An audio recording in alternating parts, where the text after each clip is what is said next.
Alejandro III de Macedonia, conocido como Alejandro Magno, es una de las figuras más célebres de la historia, cuya vida y obra dejaron una marca indeleble en la civilización mundial. Nacido en 356 a.C. en Pella, la antigua capital del Reino de Macedonia, Alejandro fue hijo del rey Filipo II y la reina Olimpia. Su vida estuvo marcada por la ambición, la destreza militar y una visión global de la expansión cultural, lo que lo llevaría a ser uno de los conquistadores más influyentes de la historia. Los primeros años de vida. La figura de Alejandro fue forjada desde su niñez en un ambiente de gran responsabilidad y expectativas. Su padre, Filipo II, había llevado a Macedonia a la supremacía sobre Grecia mediante una serie de conquistas y reformas militares. Desde su infancia, Alejandro fue preparado para el liderazgo, recibiendo una educación que combinaba el conocimiento militar y la formación intelectual. A los 13 años, cuando Filipo se ausentó de Macedonia para una campaña, Alejandro asumió la regencia del reino. Durante este tiempo, mostró su capacidad estratégica al sofocar una rebelión en la ciudad de Miesa y fundó una ciudad en honor a su propio nombre, Alexandrópolis. Esta habilidad política y militar le permitió ganar la confianza de su padre y de sus súbditos. A los 16 años, Alejandro ya había asumido un papel crucial dentro del gobierno macedonio. Su educación fue excepcional, y uno de los elementos clave de su formación fue su relación con el filósofo Aristóteles, quien fue su tutor personal. A través de Aristóteles, Alejandro fue introducido en la filosofía, la ciencia, la medicina y las artes griegas, lo que marcó profundamente su perspectiva del mundo. Esta influencia helénica sería decisiva en la manera en que Alejandro abordó sus conquistas y la manera en que expandió la cultura griega a lo largo de su imperio. Ascenso al trono. El ascenso de Alejandro al trono de Macedonia ocurrió en circunstancias dramáticas. En 336 a.C., Filipo II fue asesinado por su guardaespaldas, lo que dejó a Alejandro como el heredero legítimo del reino. Aunque su ascensión al trono no fue cuestionada, el joven monarca se enfrentó a diversos desafíos.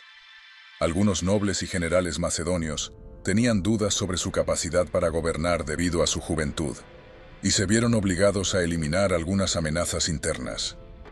Alejandro rápidamente consolidó su poder, sofocando una rebelión en Grecia y asegurando su control sobre las polis griegas, que, en un principio, intentaron rebelarse contra la autoridad macedonia. Sin embargo, Alejandro adoptó una política firme y decidida, que combinaba la diplomacia con la fuerza militar. Su habilidad para ganarse a las élites locales y su conocimiento de las tácticas militares lo posicionaron como un líder competente y respetado. La conquista del Imperio Persa. El principal objetivo de Alejandro, sin embargo, era mucho más ambicioso. Quería vengar las invasiones persas a Grecia, así como expandir su propio dominio hacia el este. En 334 a.C., Alejandro emprendió su famosa campaña contra el Imperio Persa, entonces gobernado por Darío III, uno de los monarcas más poderosos de Asia. La primera gran batalla tuvo lugar en el río Gránico, donde las fuerzas macedonias, aunque en menor número, lograron una victoria decisiva contra el ejército persa. Esta victoria permitió a Alejandro asegurar el control de Asia Menor y desarrolló su reputación como un líder militar excepcional. Tras este éxito, Alejandro avanzó a través de diversas ciudades costeras, fundando colonias y fortaleciendo su dominio en el área. Sin embargo, fue en la batalla de Isos, en 333 a.C., donde Alejandro obtuvo una victoria más trascendental. A pesar de que las fuerzas persas estaban mucho mejor equipadas y más numerosas, la táctica militar de Alejandro fue determinante. Usando la velocidad y la sorpresa como armas principales, logró rodear y derrotar a las fuerzas persas, obligando a Darío III a huir. La victoria en Isos permitió a Alejandro tomar el control de las regiones del sur de Asia Menor y de Siria. La conquista de Egipto. En 332 a.C., Alejandro se dirigió hacia Egipto, donde fue recibido como un liberador. Los egipcios estaban cansados del yugo persa, y al igual que en otras regiones conquistadas, reconocieron el liderazgo de Alejandro con entusiasmo. En Egipto, Alejandro fundó la famosa ciudad de Alejandría, que se convertiría en un centro cultural, intelectual y comercial de primer orden. La ciudad no solo sería conocida por su puerto y sus riquezas, sino también por su famosa Biblioteca de Alejandría, que se convertiría en uno de los mayores centros de aprendizaje del mundo antiguo. Durante su estancia en Egipto, Alejandro fue proclamado hijo del dios Amón en el oráculo de Sigua, una proclamación que consolidó su estatus como un líder divino. Esta legitimación religiosa fue crucial para su autoridad, especialmente en regiones donde las religiones locales tenían un poder significativo. La decisión de marchar hacia Persia. A partir de 331 a.C., Alejandro volvió a poner su mirada en el imperio persa, decidido a terminar lo que había comenzado. La batalla de Gaugamela, librada en 331 a.C., sería la más decisiva de todas. En esta batalla, Alejandro, al mando de un ejército de 40.000 hombres, se enfrentó a las fuerzas de Darío III, que sumaban aproximadamente 100.000 soldados.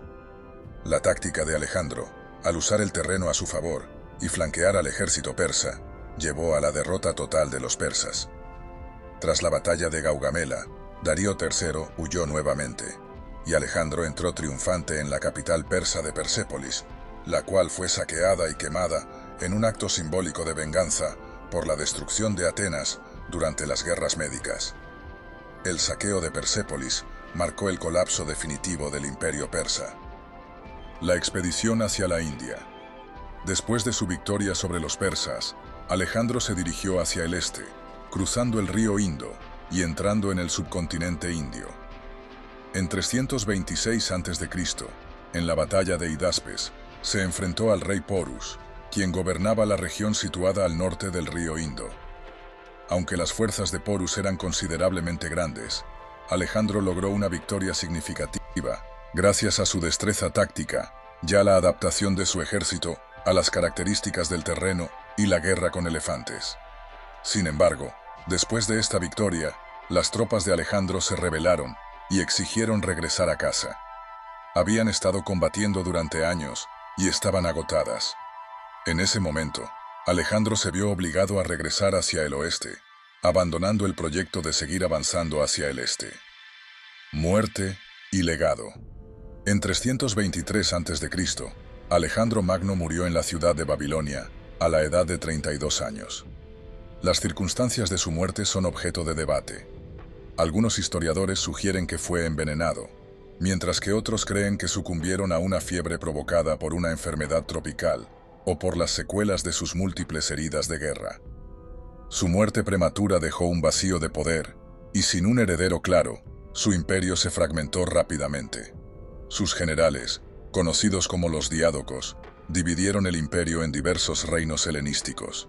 Sin embargo, a pesar de la disolución de su imperio, el legado de Alejandro perduró a través de la cultura helenística, que se expandió por vastas regiones de Asia, África y Europa.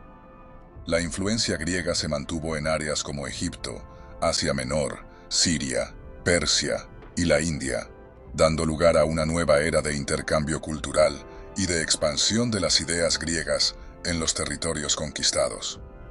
El nombre de Alejandro Magno fue venerado a lo largo de la historia, y su figura se convirtió en un símbolo de ambición, destreza estratégica y la expansión de la civilización. Desde su tiempo hasta la actualidad, su figura ha sido una fuente de inspiración y admiración para líderes y conquistadores a lo largo de los siglos. Su legado sigue siendo un tema de estudio y fascinación en la historia, la filosofía y la política, y su figura continúa siendo considerada como uno de los más grandes genios militares de todos los tiempos.